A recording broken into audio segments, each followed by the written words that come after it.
चलो chapter number 8 लिखो, त्रिकोणमिति।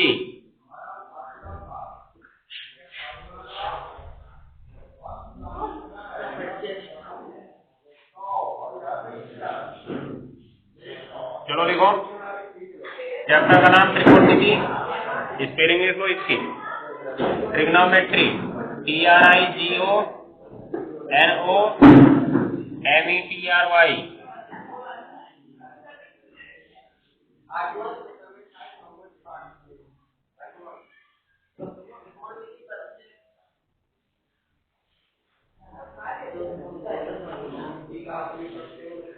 हमको कुत्ता थोड़ी काटा है, ये भी है, इसमें खाली गायब एक ही चीज की है, साइन स्क्वायर। तो अब देखो, पहले त्रिकोणमिति है क्या? त्रिकोण।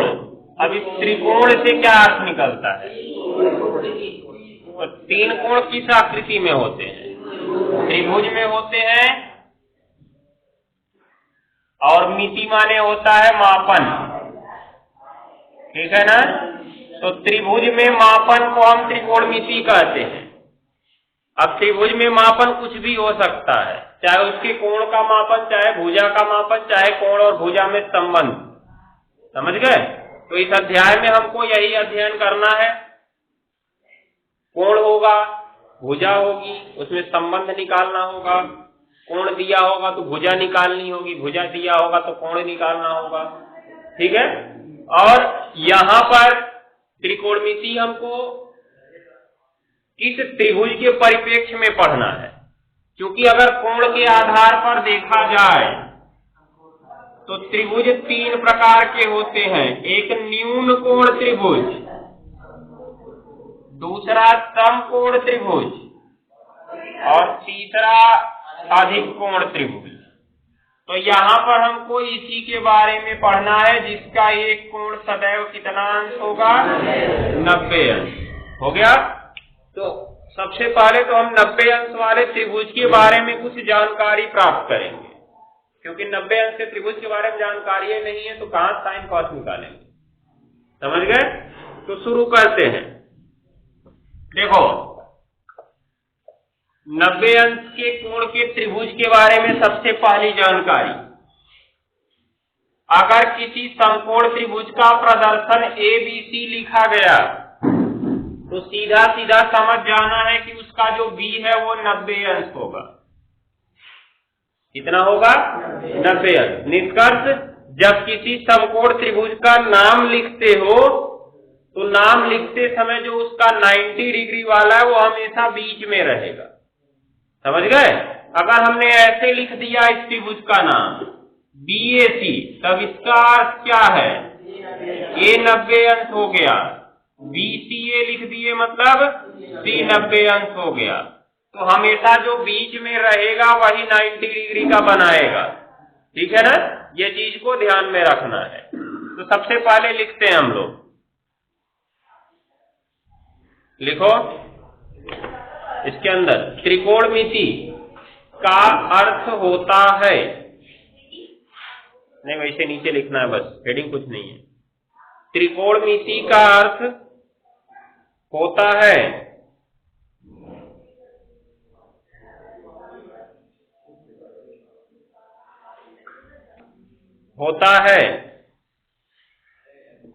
हो गया?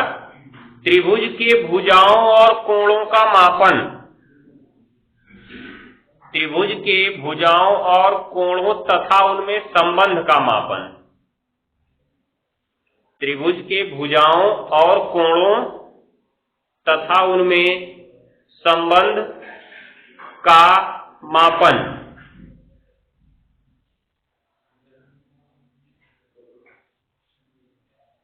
हो गया?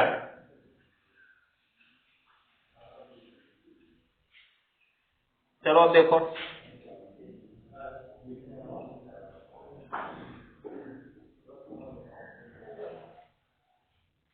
हो गया ना?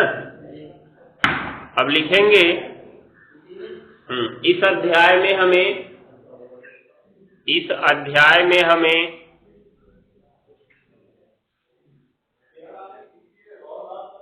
त्रिकोणमिति का अध्ययन त्रिकोणमिति का अध्ययन समकोण त्रिभुज के बारे में करना है। त्रिकोणमिति का अध्ययन समकोण त्रिभुज के बारे में करना है।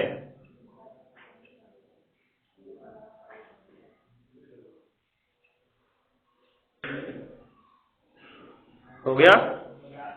त्रिकोणमिति का अध्ययन समकोण त्रिभुज के बारे में करना है। हो गया? तो लिखेंगे हेडिंग अब समकोण त्रिभुज।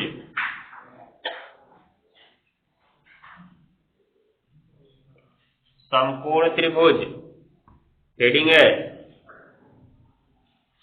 समकोण त्रिभुज। हो गया? लिखो इसमें ऐसा त्रिभुज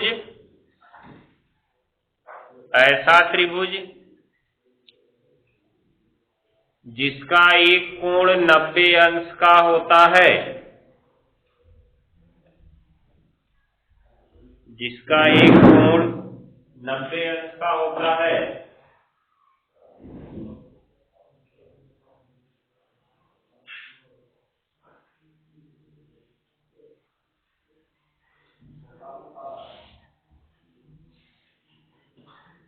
ऐसा त्रिभुज जिसका एक कोण 90 अंश का होता है समकोण त्रिभुज कहलाता है। समकोण त्रिभुज कहलाता है।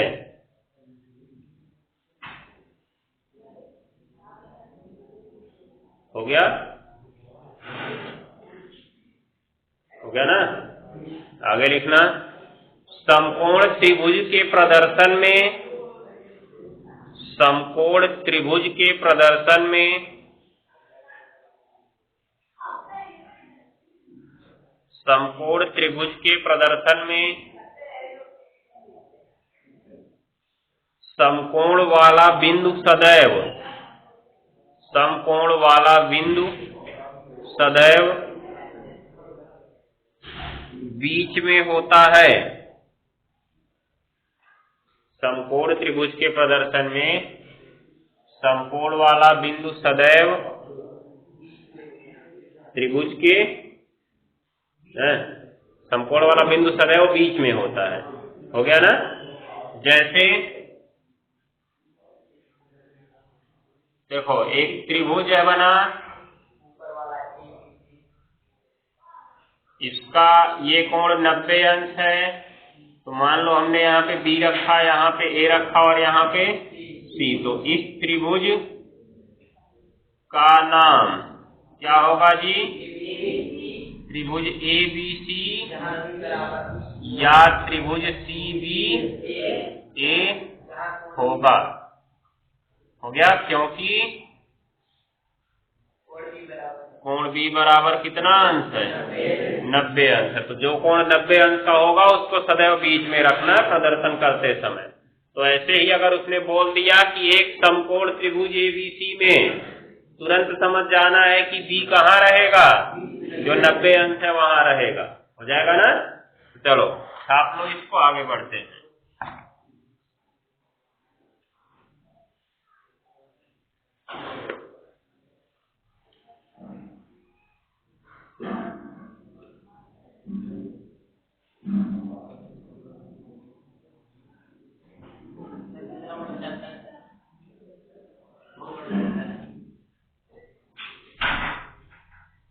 अब नीचे एक हेडिंग लिखो, किसी समकोण त्रिभुज ABC में,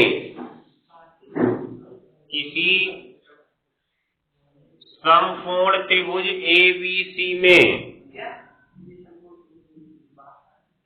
किसी समकोण त्रिभुज ABC में। हो गया ना? तो अब देखो जब किसी समकोण त्रिभुज ABC की बात की जाए तो ध्यान से देखना,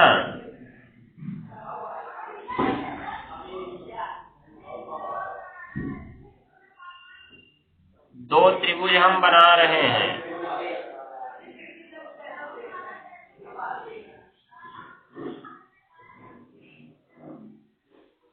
दिख रहा है? दो त्रिभुज इस तरह से बने हुए हैं, दोनों समकोण त्रिभुज है। ये जो ऐसे है इसको ऐसे घुमा दिया गया, मतलब इसको घुमा के ऐसे कर दिया गया, 90 अंश वाला ऊपर पहुंच गया तो ये बन गया। बिंदु बदल दिए हैं। नाम बोल दिए क्या? एबीसी। अच्छा, एबीसी बोल दिए हैं। सब यहाँ पे बी करते हैं और यहाँ पे सी करते हैं। हो गया ना? तो ये प्रकार से बना हुआ है। अब एक चीज देखो, अगर हम कहें कि इसमें ये कर्ण है, ये लंब है और नीचे आधार है, तो ऐसे इसमें ये कर्ण हो जाएगा और ये लंब हो जाएगा और ये आधार हो जाएगा। अगर तर्क से देखें कि जो इधर वाला तिरछा गया था इसको हमने कर्ण कहा, जो ऐसे गया इसको लंब कहा, जो नीचे इसको आधार कहा, तो उस हिसाब से इसमें भी ऐसा होना चाहिए, जो इधर वाला तिरछा इसको कर्ण कहते हैं, जो ऐसे ऊपर गया इसको लंब कहते हैं और ये वाले को आधार कहते हैं। दिखाई दे रहा है? लेकिन एक चीज ध्यान दो, हमने कहा कि हमने इस त्रिभुज में कुछ खास नहीं बदला था, बस इसको मोड़ दिए थे। दिख रहा है? और जब दोनों त्रिभुजों की चर्चा करें तो ये AB आधार हो जाता है और यहाँ पे AB क्या है? लंब है, जो कि सीधा सीधा गलत दिख रहा है। दिखाई दे रहा है? हो गया जी? तो अभी देखो, अगर अपने चित्र के हिसाब से देखें तो यहाँ AB आधार था और यहाँ पर AB लंब हो गया, जो कि सीधा सीधा गलत हो गया। तो इसका मतलब ये हमारा लिखना गलत है।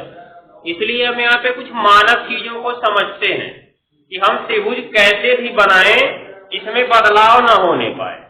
तो देखो, सबसे पहली मानक चीज इसमें है समकोण। समकोण अर्थात जो 90 अंश है कि सामने वाली भुजा सदैव कर्ण होती है।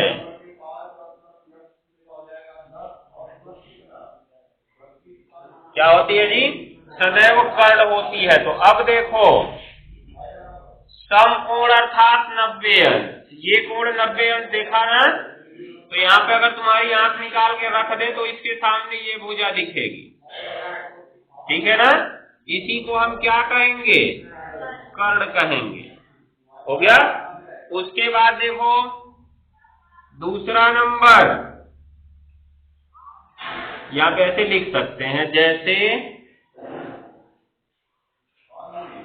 उपरोक्त त्रिभुज में कर्ण क्या है? AC कर्ण है। दिख रहा है ना? तो ऐसे ही तो इसमें भी है। यहाँ पे अगर आंख निकाल के रखें तो ये सामने दिखेगा और ये क्या होगा? कर्ण होगा। तो कर्ण पता चल गया हमको। हो गया? बचा है लंब और आधार। महाभारत यहीं पर होती है। कर्ण तो फिक्स है, चाहे कोई भी कोण ले लो। अब देखना है दूसरी चीज। दूसरी चीज बोलते समय ध्यान देना है, कोण के सामने की भुजा। कोण के सामने की भुजा लंब होती है। अब यहाँ पर नई बला आ गई है। क्योंकि त्रिभुज था तो त्रिभुज में 3 कोण होते हैं। एक तो 90 अंश हो गया, शेष बचे हैं 2 कोण। एक तो बचा है कोण A और एक तो बचा है कोण C। दिख रहा है ना? एक बार में चर्चा हम किसी एक ही कोण की कर सकते हैं। याद रखे रहना, एक बार में चर्चा हम किसी एक ही कोण की कर सकते हैं। जैसे यहाँ पर लिखें, जैसे उपरोक्त त्रिभुज में हम अगर चर्चा कोण A की करते हैं, किसकी चर्चा करते हैं? कोण A के सामने की भुजा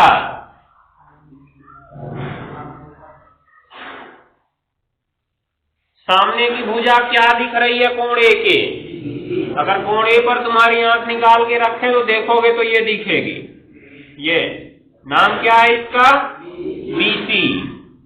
BC है, इसलिए यह क्या है? कोण ए के लिए लंब है, याद रखे रहना, ठीक है ना। तो हम यहाँ पे चर्चा समझो केवल कोण ए की अभी करते हैं। किसकी चर्चा करते हैं? तो कोण सी मिटा देते हैं, कोण ए की चर्चा कर रहे हैं, इसलिए इसके सामने की भुजा ये हो गई लंब। जो शेष बची तीसरी भुजा है वो क्या हो गई? आधार हो गई। ऐसे ही इसमें भी अगर हम कोण ए की चर्चा करें तो इसके सामने ये लिखा ये लंब और जो तीसरा बचा वो आधार।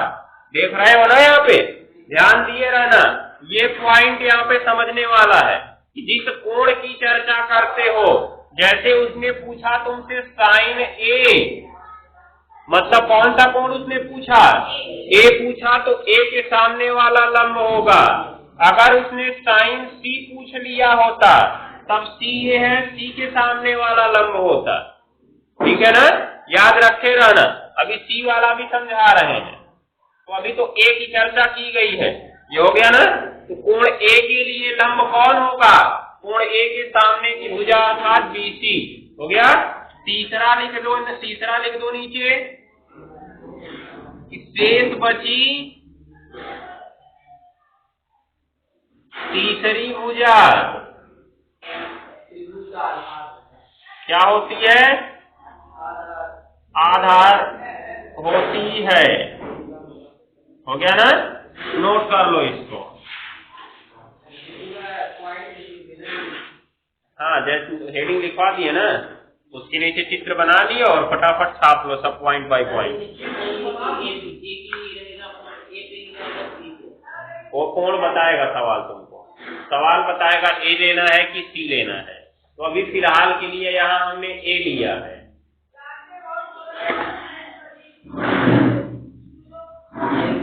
देखो कर्ण में बदलाव नहीं होगा क्योंकि 90 अंश तो फिक्स है, केवल लंब और आधार में बदलाव होगा। जो कोण लिया जाएगा उसी हिसाब से देखना है।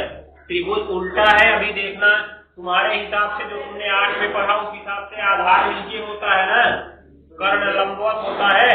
अभी हम कोण सी की चर्चा करेंगे, लंब नीचे चला आएगा, आधार ऊपर चला जाएगा।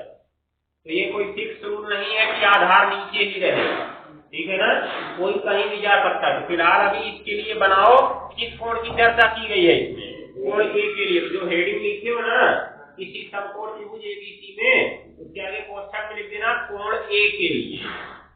इसके लिए कोण ए के लिए।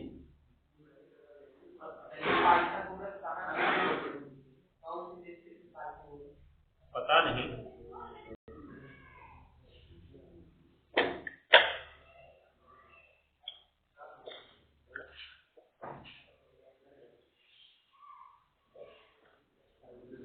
देखो ऐसे ही लिखना यहाँ पे। इसी प्रकार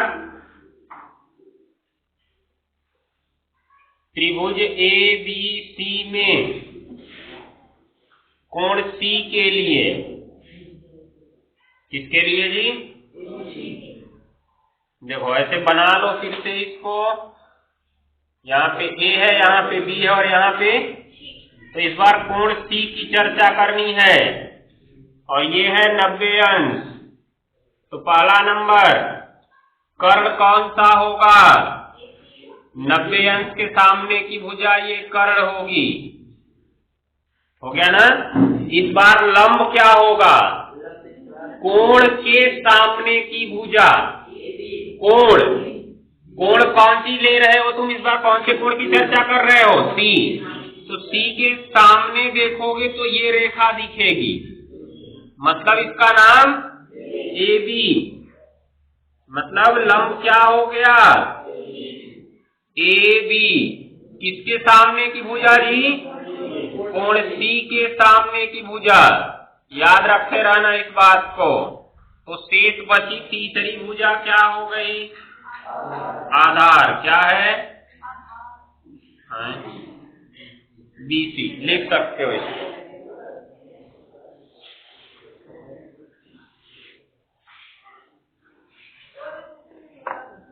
याद रखना जिस कोण की चर्चा कर रहे हो उसके सामने की भुजा लंब होती है। अगर नहीं ध्यान दिए तो गलत होगा।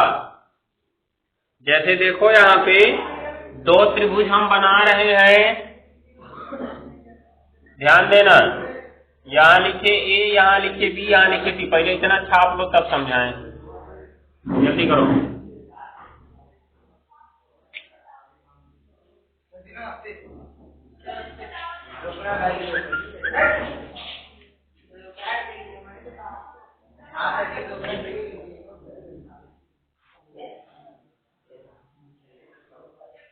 चलो अब देखो, अगर हम ऐसे दो त्रिभुजों की चर्चा करें, एक में कोण ए की चर्चा की जाए, एक में कोण सी की चर्चा की जाए, ठीक है ना। यहाँ पे हम पूछें साइन सी की वैल्यू बताओ, यहाँ पे पूछें साइन ए की वैल्यू बताओ। अगर साधारण रूप से देखें तो इसको कर्ण मानेंगे और इसको लंब मानेंगे और इसको क्या मानेंगे, आधार मानेंगे, और इसको कर्ण मानेंगे, इसको लंब मानेंगे और इसको आधार मानेंगे। साधारण तरीका तो हमारा यही कहता है। तो साइन सी बराबर सूत्र होता है लंब बटे कर्ण। ध्यान देना, अभी समझाएंगे, इसको हम पढ़ेंगे। और साइन ए बराबर इसका भी सूत्र होगा लंब बटे कर्ण। अब देखो इसका लंब क्या है, बीसी, और कर्ण क्या है, एसी। इसका क्या होगा, लंब बीसी, और इसका क्या होगा, एबी। अच्छा, कर्ण है ना, एसी। तो दिख रहा है दोनों सेम मिल गए, हमको दिखाई दे रहा है, जबकि यहीं से लग रहा है कि दोनों अलग हैं। दिख रहा है, यहाँ पे हम साइन सी निकाल रहे हैं, यहाँ पे साइन ए निकाल रहे हैं, मतलब दोनों अलग अलग होने चाहिए। आवश्यक नहीं कि अलग हो, लेकिन जरूरी नहीं कि बराबर ही, अलग भी तो हो सकते हैं। साइन सी निकाल रहे हो, मान लो ये 60 अंश हो जाए और ये 30 ही अंश आ जाए, तो दोनों अलग अलग नहीं है कि नहीं, दोनों अलग अलग। तो ध्यान देने वाली बात है यहाँ पे कि दोनों अलग अलग है, फिर भी अगर हमने साधारण तरीके से देखा तो दोनों सेम आ रहे हैं। तो ये हमारी गलती है। क्या हमने गलत किया है, कर्ण लंब और आधार सही से माना नहीं था। दिखाई दे रहा है ना, यहाँ पर हम सी की चर्चा कर रहे हैं, इसलिए सी के सामने की भुजा लंब होगी और ये वाली क्या होगी, आधार होगी। तो यहाँ पे साइन सी निकालते समय इस बार लंब क्या रहेगा, ए भी रहेगा। अब देखो दोनों में अंतर दिख गया कि नहीं दिख गया, तो ये प्रकार से तुम्हें निकालना पड़ेगा, ठीक है ना।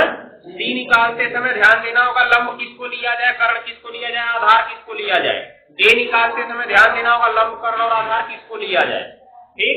और इन सबसे पहले त्रिभुज के बारे में पढ़ लेना कि कौन सा समकोण है, नहीं तो पता चल गया कि हमने कह दिया कि एबीसी लिखा,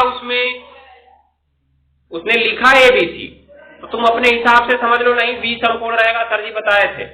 पता चला उसने घुमाने के लिए नाम लिख दिया। देखो वैसे तो इसका नाम एबीसी होना चाहिए, ठीक है ना, लेकिन अगर हम इसको ए सी बी लिख दे तब भी कोई गलत नहीं काट सकता है। याद रखे रहना, कहने मतलब ये जो समकोण है साधारण रूप से बीच में रहता है। हाँ लिख सकते हो, गलत नहीं मान सकते हो, तो याद रखे रहना। वैसे सामान्य रूप से जितने भी सवाल तुमको मिलने वाले हैं सब बीच वाले ही मिलने वाले हैं, लेकिन अगर वो तुमको घुमाना चाहता है तो नाम तो लिखेगा ऐसे जिससे लग रहा है कि कौन समकोण है, सी समकोण है। तो ज्यादा जोश में हो तो तुमने पढ़ लिया बस त्रिभुज एसीबी, कहा दिए समकोण सी है, सी को बीच में ठेल दिए। उसके बाद से लेके पहुंचे, कहा साइन सी की वैल्यू भी बताओ। अब उसने साइन सी भी पूछ दिया, कोण सी को तुमने बीच में लगा भी दिया।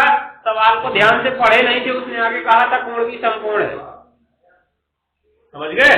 लिखा तो उसने एसीबी, लेकिन आगे उसने बोल दिया कि कोण भी समकोण है, अर्थात नाम लिखने से नहीं जरूरी है, आगे क्या लिखा ये भी पढ़ लेना। अगर आगे कुछ नहीं लिखा तब तुम सी को बीच में लेके जाओ, अगर आगे कुछ लिख दिया या बी समकोण है, ए समकोण है, तो तुम्हें उसे बीच में रखना ही होगा, ठीक है। तब नाम मत रखने लग रहा कि यहाँ पे सी को बीच में रखना है, भले उसने बी समकोण कहा है, बी समकोण कहा है तो बी को बीच में रखना ही होगा, क्योंकि साधारण रूप से इसका नाम तो एबीसी होगा।